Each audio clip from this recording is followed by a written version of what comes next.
Un viaje por la sangre, el podcast de la Sociedad Española de Hematología y Hemoterapia.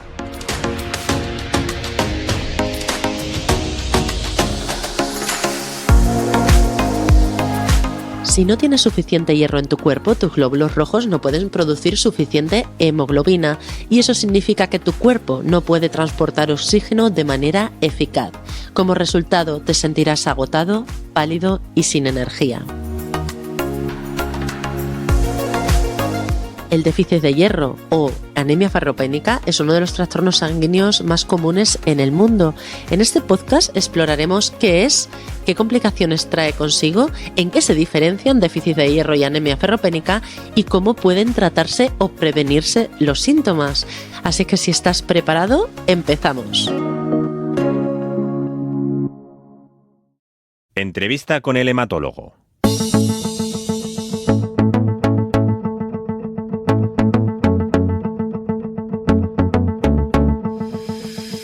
Abordamos esta cuestión con Marta Morado, médico adjunto del Servicio de Hematología de La Paz. Bienvenida, doctora. Hola, muchas gracias, Mar.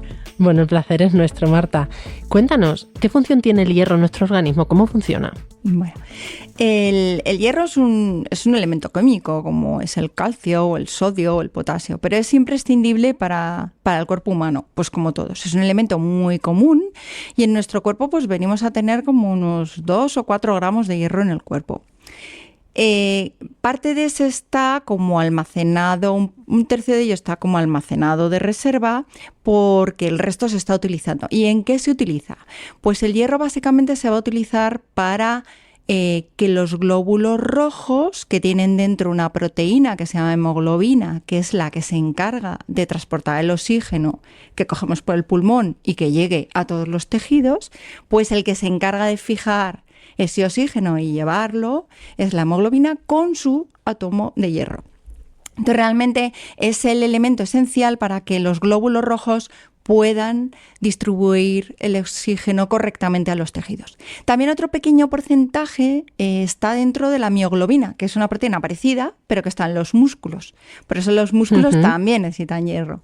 Y luego una pequeña, muy pequeñita cantidad está en otras proteínas que son importantes pues, para otra serie de funciones en general, pues oxidasas, catalasas, otra serie de proteínas que ya son minoritarias, pero son igualmente importantes. Pero desde luego el hierro es un elemento esencial para el funcionamiento de la hemoglobina, que es la proteína que va dentro de los glóbulos rojos. Y Marta, ¿a qué se puede deber un déficit de hierro? ¿Cuáles son los factores de riesgo más importantes para desarrollar este déficit de hierro?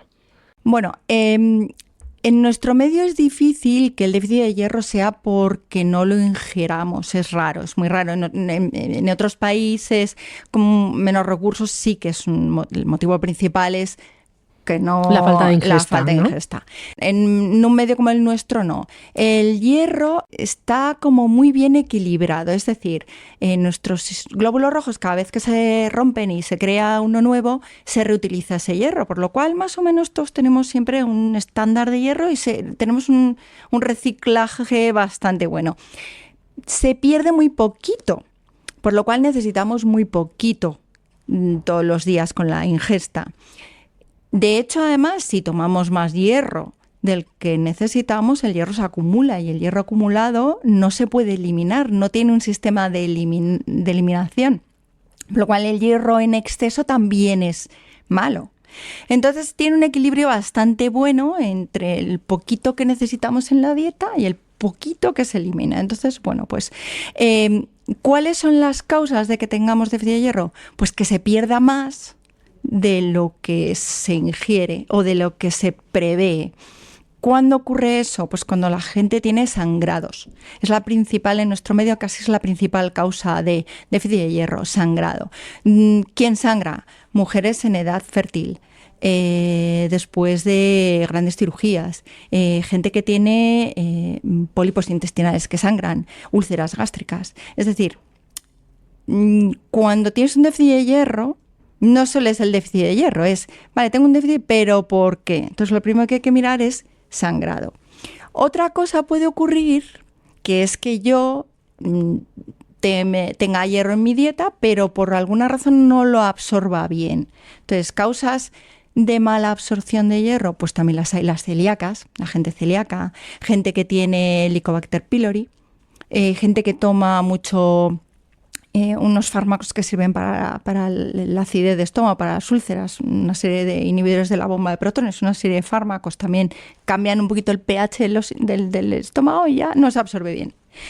Y la siguiente causa es que necesite más de lo normal. Es el caso de los embarazos, por ejemplo, claro, que eso me estaba ocurriendo. Ahí. Entonces, la siguiente es cuando necesito más. ¿Cuándo necesitas más? Cuando estás embarazado, porque el niño se lo come todo.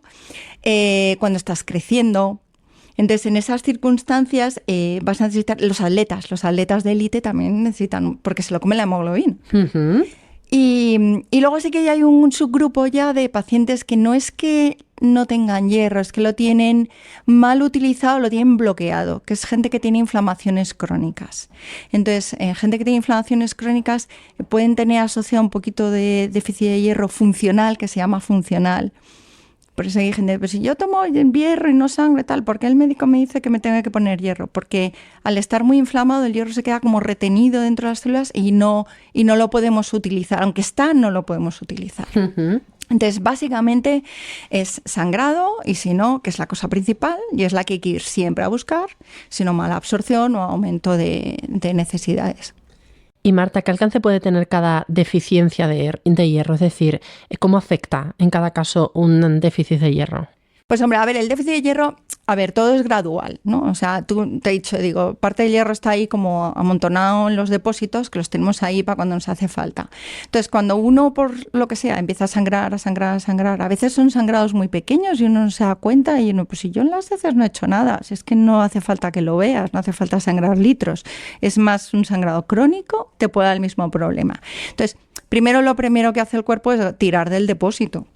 Entonces, esos depósitos nosotros los vemos, se llaman ferritina. Es una cosa que nosotros lo llamamos ferritina. Los depósitos son eso.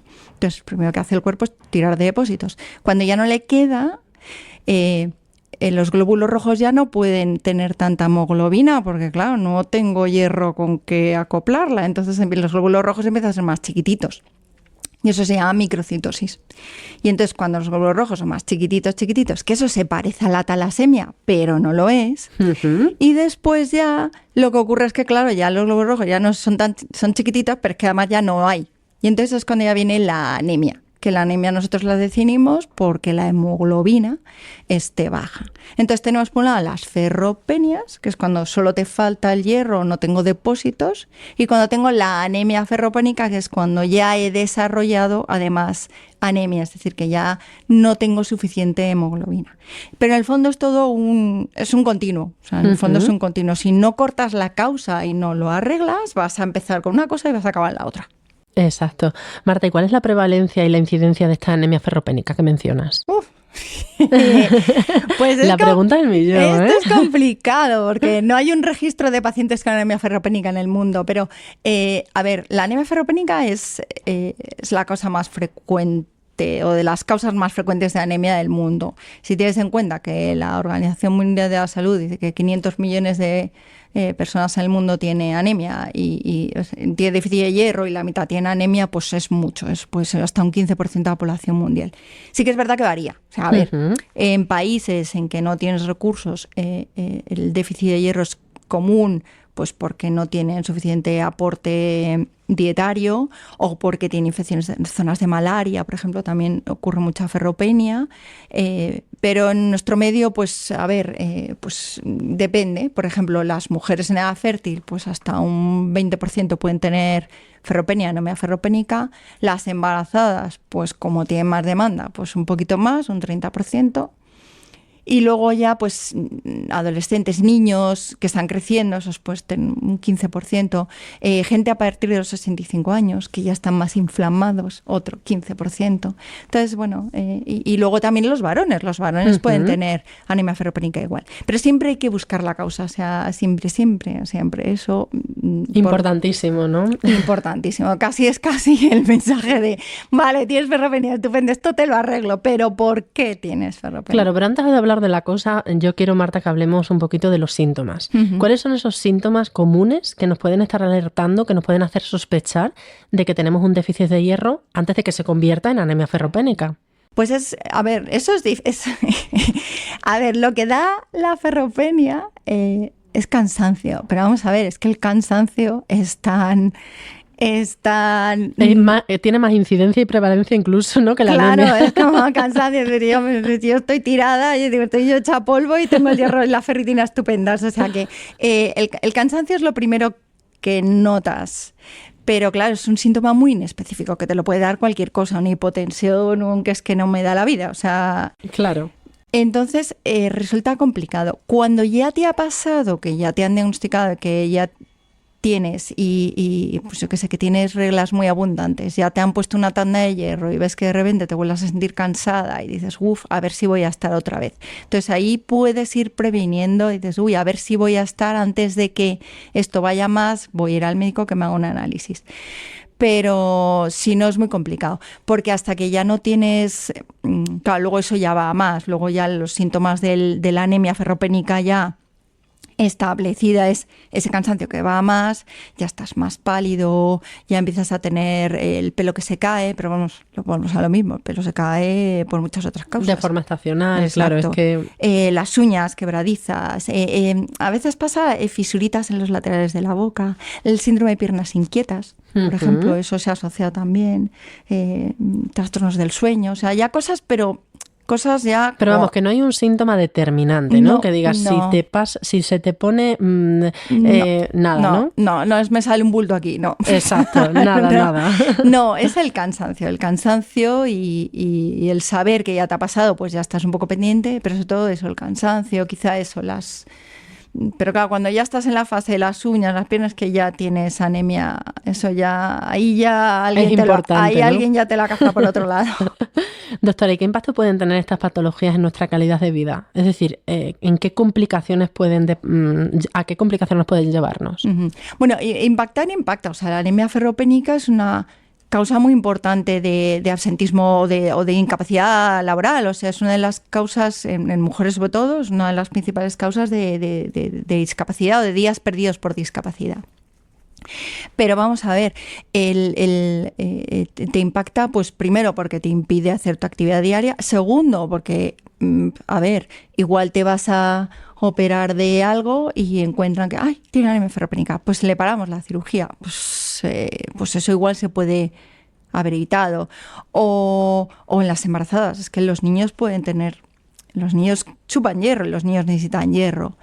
Pero yo creo que el principal es el de la causa, o sea, el tener anemia ferropénica está muy bien, pero el por qué la tengo. Es que, a ver, puede ser algo tan banal como es que tengo reglas muy abundantes, pero es que igual tienes una endometriosis, igual tienes un mioma, igual es la zona de la perimenopausia, que es muy común, pero es que igual puedes tener un pólipo intestinal o una úlcera o un cáncer de colon. O sea, son cosas que igual no son nada, pero igual sí lo son.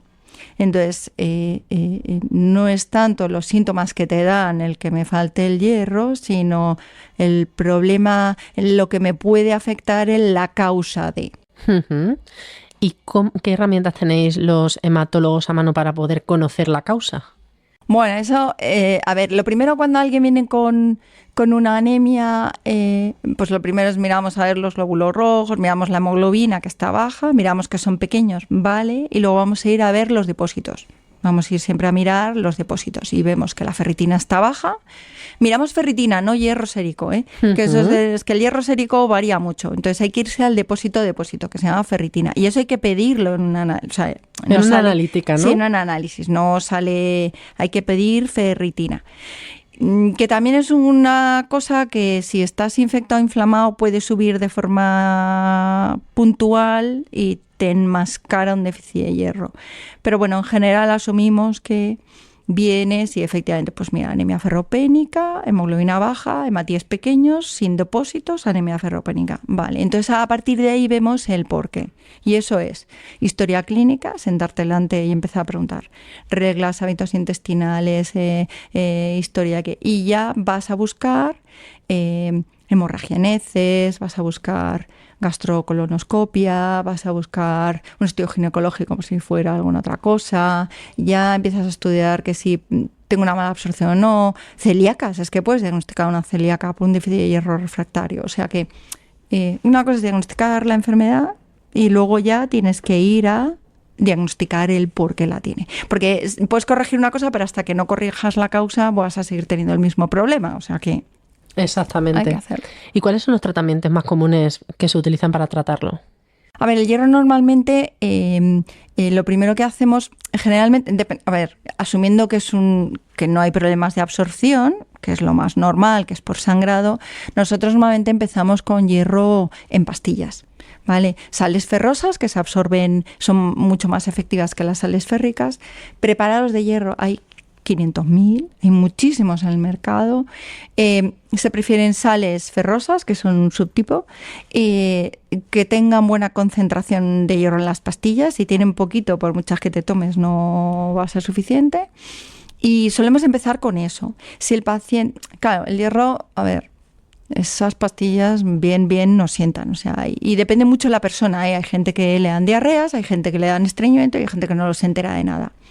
El hierro hay que tomarlo en ayunas porque me interfiere su absorción con muchas cosas. Hay que tomárselo por las mañanas. Es un rollo, pero hay que tomárselo. Siempre intentamos con el hierro oral.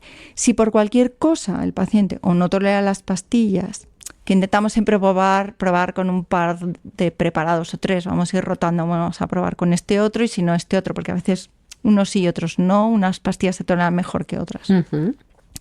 Y cuando con eso no podemos, o el déficit es muy intenso y con pastillas vamos a tardar mucho, o el paciente tiene un problema de absorción y por mucho que yo se le dé por la boca no lo va a absorber, pues ahí sí que ya lo ponemos intravenoso. Ahí ya se pone el hierro intravenoso. Pero el hierro intravenoso también tiene sus efectos secundarios, por lo cual siempre lo dejamos como... intentamos siempre empezar con el oral. Uh-huh. Marta, ¿hay casos en los que se pueda prevenir? Me imagino que depende de la causa, ¿no?, de este déficit. Entonces, ¿en qué casos se podría prevenir? ¿Y cómo? Claro, se puede prevenir cuando tú ya sabes cuál es la causa. Puedes ahí intentar hacer... le decimos a todo el mundo, primero, dieta adecuada, eso es esencial, o sea, dieta adecuada, tampoco siempre me preguntan, doctora, pero ¿yo qué puedo tomar para muchas subir? lentejas. Dices, sí, pero por ejemplo, ¿qué lleva mucho hierro? Las almejas, los berberechos. ¡Qué maravilla! Claro, sí, claro, ¿cómo le vas a decir al paciente? No, mire, tómese un montón de almejas, porque es que no. Entonces, generalmente, los mejillones, por ejemplo, le dan mucho. Entonces, sí, intentar tomar, luego los legumbres llevan bastante hierro, vísceras, pero bueno, si no, carne roja, frutos secos llevan mucho hierro. Entonces, intentar llevar una dieta, pero es como todo en esta vida, lo ideal es llevar una dieta equilibrada, ¿vale? Después, si tú sabes que tienes reglas muy abundantes, pues igual lo que hay que decir es, bueno, pues yo necesito un suplemento de hierro todos los meses. Pues igual necesito un suplemento y los días que estoy, X días al mes, me tomo un poquito de hierro y ya sé que voy a compensar que estoy perdiendo de más. A las embarazadas les ponen, a nada que les ven la ferritina, les ponen hierro para que no lleguen con ferropenia al final del embarazo. Entonces, bueno, sí que las causas que puedes prever y que ya sabes que van a ocurrir, eso sí se pueden modificar. ¿No? Uh-huh. Marta, ¿qué avances se están produciendo en los últimos años en el tratamiento de estos pacientes? Bueno, la anemia ferropénica esto no es una cosa puntera, pero sí que se han hecho avances en buscar pastillas que se toleren bien y que se absorban bien.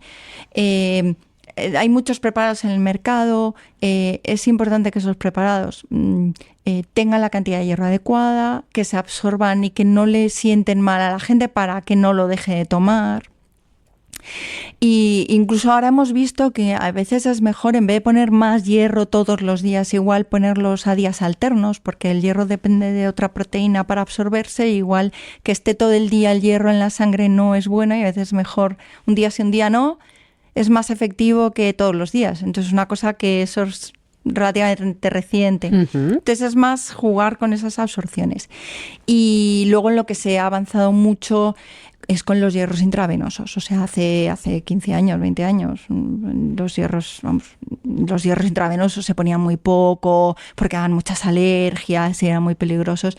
Y ahora hay hierros intravenosos que no dan ni medio problema de alergias, se pueden poner grandes cantidades en poco tiempo, que antes se tenían que poner de poquito en poco, que había que poner, para poner 1 gramo de hierro había que estarse ahí 6 horas. Entonces, ahora ya te permiten poner 1 gramo entero de hierro en un tiempo corto.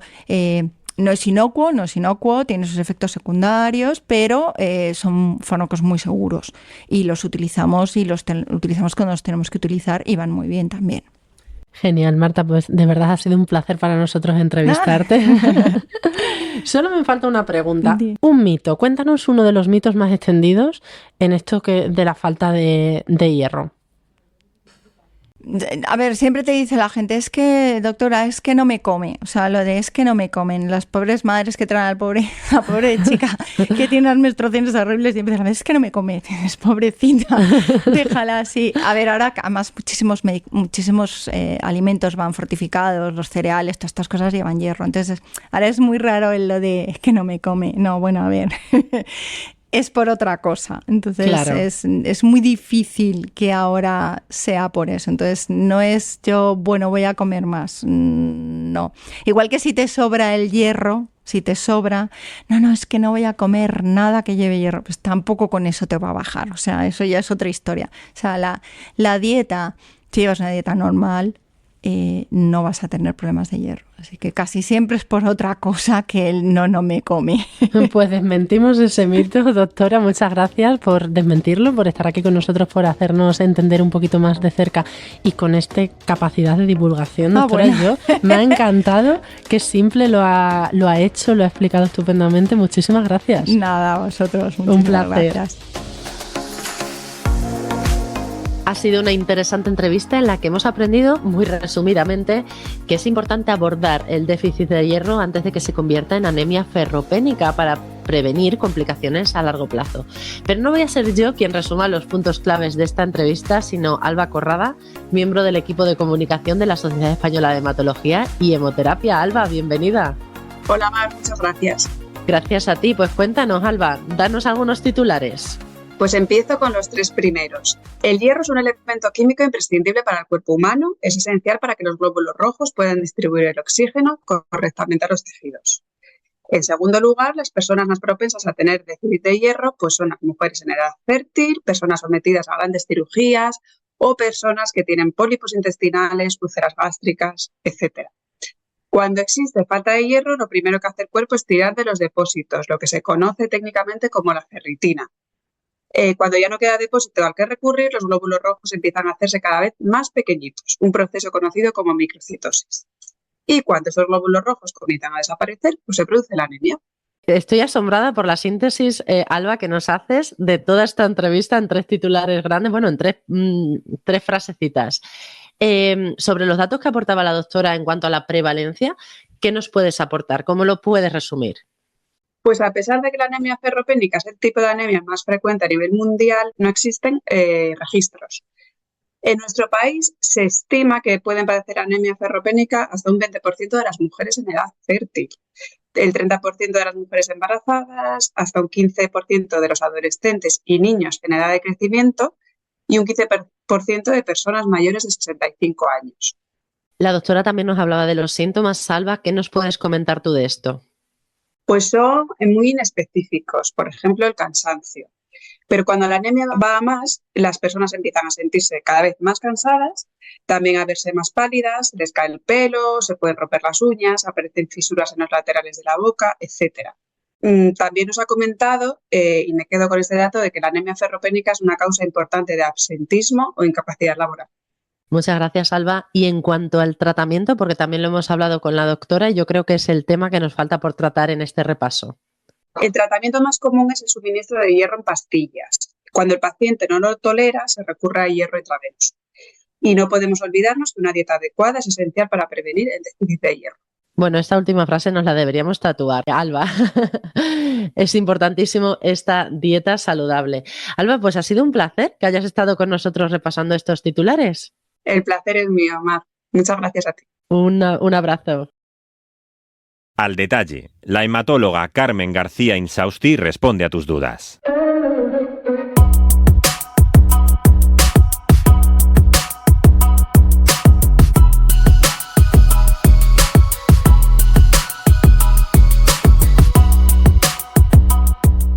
La anemia ferropénica es uno de los trastornos sanguíneos más comunes en el mundo y suscita muchísimo interés, igual que otras muchas cuestiones que le trasladamos en cada programa a la doctora Carmen García Insausti. En esta ocasión le trasladamos la primera pregunta.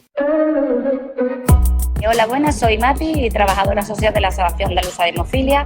Mi pregunta es para la doctora y es la siguiente. ¿Una persona con tatuajes podría donar sangre? En el caso de que se pueda, tiene que tener un tiempo para poder donar. Es decir, están diciendo que 4 meses. ¿Eso es verdad? Gracias, Mati, por tu pregunta, que en realidad es muy frecuente, sobre todo en los círculos de los donantes más jóvenes. Fíjate algo. Aunque los criterios de aceptación y exclusión de donantes están muy bien establecidos y estandarizados en todos los países occidentales, hay circunstancias donde el criterio médico del entrevistador es muy importante y este es precisamente el caso de los tatuajes. Si el entrevistador logra precisar que el procedimiento del tatuaje cumple los requisitos de haber sido hecho con agujas estériles de un solo uso, con tintas monodosis que hayan sido abiertas delante del cliente, se podría aceptar la donación. Pero si el tatuaje no se ha realizado en estas condiciones que te digo, es necesario esperar un periodo de 4 meses para donar sangre. Como la mayoría de las veces este es el caso, es decir, que no se pueden precisar las condiciones en las que se hizo el tatuaje, la conducta general y aceptada es aplazar temporalmente al donante por un periodo de 4 meses para asegurar la calidad de la donación. Muchísimas gracias, Mati, por la pregunta que yo creo que va a ser muy ilustradora para mucha gente que se encuentra en esta circunstancia. Muchas gracias, doctora, por la explicación. Tenemos otra duda, en este caso nos la envía Víctor. Dice así. Hola, soy Víctor y mi pregunta es: ¿cuál es la diferencia entre un trasplante autólogo y un trasplante halogénico? Gracias.